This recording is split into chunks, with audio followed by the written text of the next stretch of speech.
उद्धव ने श्री कृष्ण से पूछा।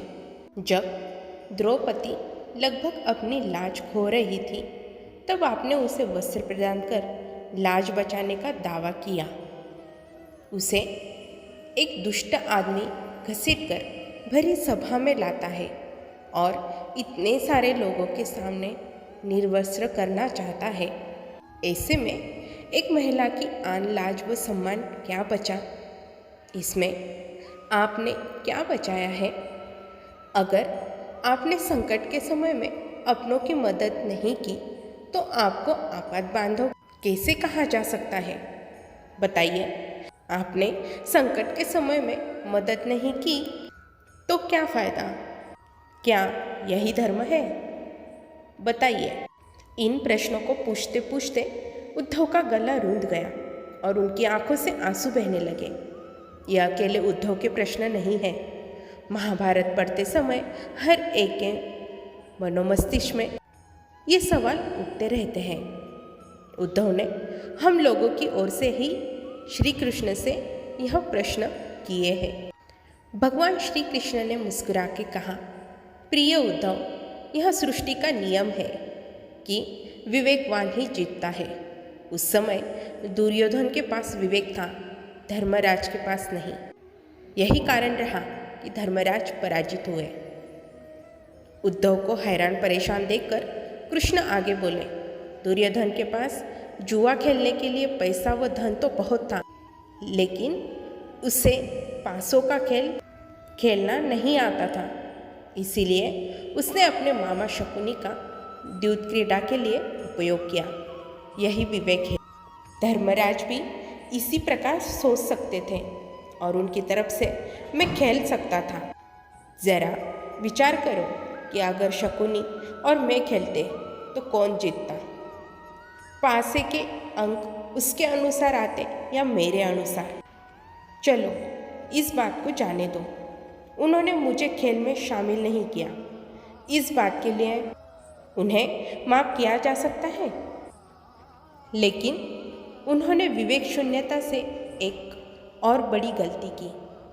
उन्होंने मुझसे प्रार्थना की कि मैं तब तक सभा कक्ष में न आऊं जब तक कि मुझे बुलाया न जाए, क्योंकि वे दुर्भाग्य से यह खेल मुझसे छुपाकर खेलना चाहते थे। वे नहीं जानते थे मुझे मालूम पड़े कि वे जुआ खेल रहे हैं। इस प्रकार उन्होंने मुझे अपनी प्रार्थना से बांध दिया। मुझे सभा कक्ष में आने की अनुमति नहीं दी थी। इसके बाद भी मैं कक्ष के बाहर इंतजार करता रहा कि कब कोई मुझे बुलाता है। भीम, अर्जुन, नकुल और सहदेव सब मुझे भूल गए, बस अपने भाग्य और दुर्योधन को कोसते रहे।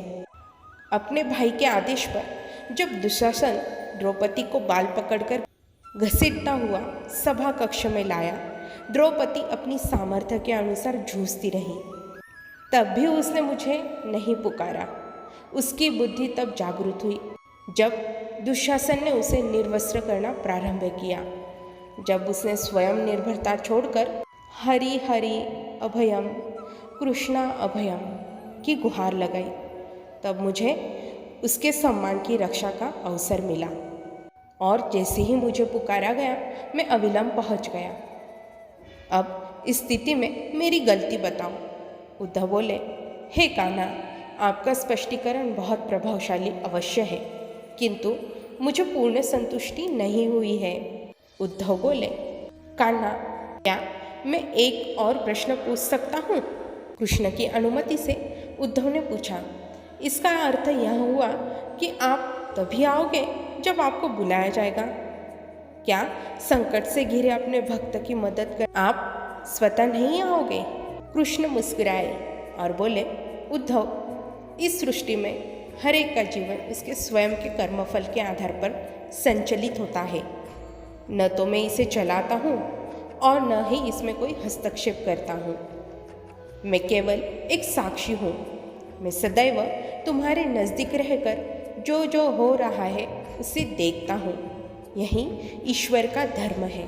वाह वाह, बहुत अच्छा कृष्ण। तो इसका अर्थ यह हुआ कि आप हमारे नज़दीक खड़े रहकर हमारे सभी दुष्कर्मों का निरीक्षण करते रहोगे। हम पाप पर पाप करते रहेंगे और आप हमें साक्षी बनकर देखते रहोगे। आप क्या चाहते हैं कि हम भूल करते रहें, पाप की गठरी बांधते रहें और उसका फल भुगतते रहें? उल्हाना देते हुए उद्धव ने पूछा। तब कृष्ण ने कहा, उद्धव, तुम शब्दों के गहरे अर्थ को समझो।